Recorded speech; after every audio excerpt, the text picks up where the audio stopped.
लोकशाहीचा बुलंद आवाज, रिपब्लिकन वार्ता, महाराष्ट्र। छत्रपती संभाजीनगर जिल्ह्यातील फुलंब्री शहरात दिनांक 16 एप्रिल रोजी मध्यरात्री राजू अंबादास शिंदे राहणार फुलंब्री यांनी राहत्या घरी गळफास घेऊन आत्महत्या केली होती। त्यांना रिक्षात घालून त्यांचे भाऊ बाबासाहेब अंबादास शिंदे राहणार फुलंब्री आणि शहरातील प्रसिद्ध कोंबडी आणि चिकनचे व्यापारी मुनाफ पटेल हे दोघे मोटारसायकलने घरी येत असताना पाठीमागून येणाऱ्या MH19 EA 1550 नेक्सॉन कारने जोरदार धडक दिल्याने मुनाफ पटेल यांचा त्याच दिवशी मृत्यू झाला होता, तर बाबासाहेब शिंदे हे गंभीर जखमी झाले होते।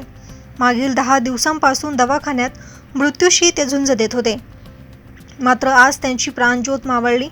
अंबादास शिंदे यांना 2च मुले होती, एकाने फाशी घेतली तर दुसरा अपघातात मरण पावल्याने शिंदे परिवारावर दुःखाचा डोंगर कोसळला आहे।